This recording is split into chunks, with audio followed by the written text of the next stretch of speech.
Antarctica used to be a place where only researchers and explorers went. Today, the tourism industry for this hidden continent is growing. Since 1969, the average number of visitors to the continent has increased from several hundred to over 34,000 in 2018. All activities in Antarctica are heavily regulated by the Antarctic Treaty for Environmental Protection purposes, and the industry is mostly managed by the International Association of Antarctica Tour Operators, IAATO. There are no polar bears in Antarctica, so don't go there for that. Here are some reasons why we feel you need to travel to Antarctica. Before we get into the video, don't forget to subscribe and turn on post notifications so you don't miss anything we post. See the South Pole and take a selfie there. Actually, there are 3 different South Pole locations. First up, the magnetic South Pole, which is currently located off the coast of Antarctica. This is a constantly shifting spot due to changes in the Earth's magnetic field. Then there's the geographic South Pole, which is the southernmost point on the planet, located at 90 degrees south, which is marked by a small sign and a tall stake driven into the ice. Interestingly, the markers must be moved about 10 meters annually to compensate for the movement of the ice. And then there's the ceremonial South Pole, which is used for photography purposes. This shiny metallic sphere atop a small red and white striped pole is located a short distance from the geographic South Pole and is surrounded by flags of the Antarctic Treaty countries. Trips to the South Pole take advantage of the 5 austral summer months, which stretch from November to March, when the sun never sets. This in itself is a good reason to go to Antarctica. There are various ways of reaching the geographic and ceremonial South Pole. This adventure makes the trip worthwhile for those who enjoy a bit of a physical challenge. The shortest number of days to reach the South Pole with any tourism agency is 10 days. The longest trip is 68 days. The whole expedition can cost you up to $65,000 per person. See the Lemaire Channel. The Lemaire Channel is a strait off of Antarctica, between the Antarctic Peninsula's Graham Land and Booth Island. Nicknamed Kodak Gap by some, it's one of the best tourist destinations in Antarctica. It has steep cliffs, which makes the passage of a ship spectacular. The passage has icebergs floating in it and is 11 kilometers long and just 1,600 meters wide at its narrowest point. Passing through Lemaire Channel is one of the highlights of anyone's journey to Antarctica. The waters are crystal clear and still when you sail through. The way the channel looks also depends on the time of day and the way the sun catches the ice and water. The steep cliffs form twin towers, which welcome visitors to the iceberg-filled passage, one tourist said. Ships passing through the Lemaire Channel, however, have to be careful since icebergs can make it dangerously narrow. This channel is described as beyond beautiful. There are glaciers all over the place, and seeing the reflection of the glaciers in the water is an incredible sight. Visit King George Island. King George Island is about 123 kilometers west of the Antarctic Peninsula. King George Island is the largest of the South Shetlands and the first stop in the Antarctic for many tourists. It has many research stations. Less than 10% of the island's 1,295 square kilometers is ice-free, yet it supports year-round bases maintained by Argentina, Brazil, Chile,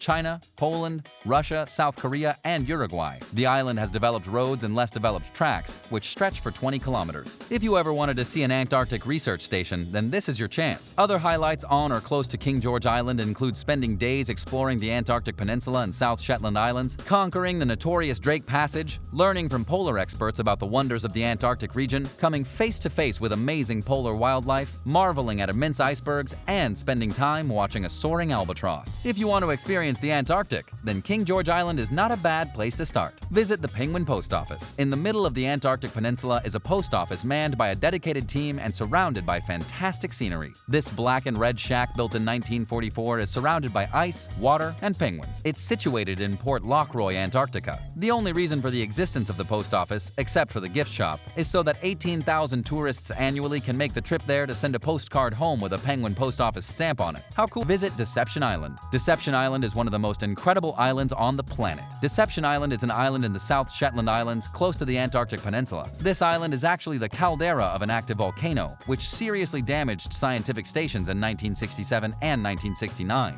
The island previously had a whaling station, but it's now a tourist destination and scientific outpost. Argentina and Spain run research bases on it because it still has a large and safe natural harbor. Because it's a natural volcano, its unique landscape comprises barren volcanic slope, steaming beaches, and ash-layered glaciers. It has a horseshoe shape with a large flooded caldera. This opens to the sea through a 230-meter narrow channel at Neptune's bellows, forming a natural sheltered harbor. It's one of the only places in the world where vessels can sail directly into the center of an active volcano. Today, Deception Island is one of the most visited sites in Antarctica by tourists. Tourists land at Whalers Bay, Pendulum Cove, Bailey Head, and Telephone Bay. Deception Island provides the opportunity for visitors to learn about volcanoes, geothermal activity, and other aspects of the natural world. These include Antarctic exploration, whaling, and science. Visit Fortuna Bay and do the Shackleton Walk. Fortuna Bay's entrance is defined by Cape Best on the west and Robertson Point to the east, near Atherton Peak on the north coast of South Georgia. Fortuna Bay is a bay 3 miles long and 1 mile wide.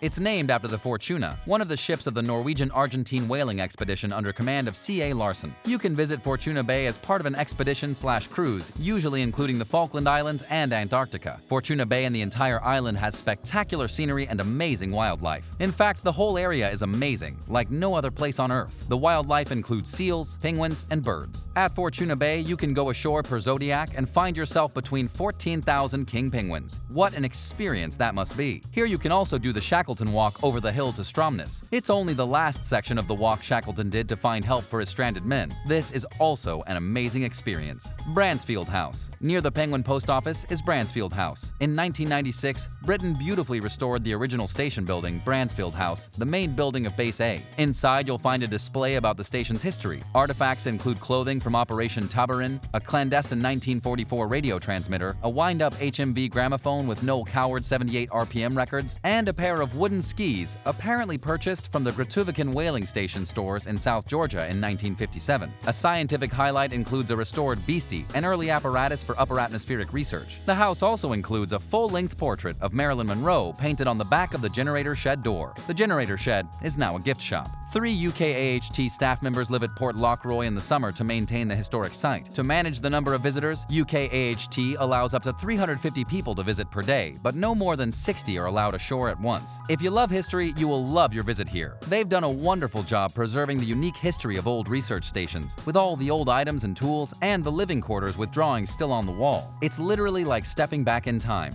Do not skip this one. Visit the South Georgia Museum. The museum is located at Gratuvican, South Georgia. When entering this museum, you'll first see the wandering albatross mounted overhead. Unless you're a scientist, this is the closest you'll ever come to one of these massive birds. The museum premises are actually the former station manager's house built in 1916 by Norway. It's filled with fascinating exhibits regarding the history and wildlife of South Georgia. The shop sells a varied array of clothing, souvenirs, and books. You can even buy Shackleton whiskey. The Kino or cinema was built in 1930 next to the Whalers Church. A storm destroyed it almost 30 years ago, and the rubble was cleared away, but the signboard and projector are still in the museum. The museum contains exhibits on the likes of Shackleton, Cook, and Larsen, and makes visible the history of whaling on the island and life in Gratuvican and South Georgia today. Stepping outside the museum, you're afforded delightful views of the harbor with Antarctic terns, diving for food, and the odd shipwrecks scattered about. Next to the museum is a small gallery called the Carr Maritime Gallery. Inside, you can find a life-size replica of the James Caird, the small boat that Shackleton, Wild, and crew sailed from Elephant Island to South Georgia during Shackleton's doomed Antarctic expedition. There's a soccer field, but there used to be a tennis court, which is not there anymore. The feeling one gets from seeing all the history makes the trip to the museum worthwhile and is a must-see on your Antarctic list. A visit to Antarctica will leave you in awe and give you insight into how it was for people in the early days. The landscape is stunning, and the animal life is diverse and engaging. That's all I have time for today. Be sure to join me again next time.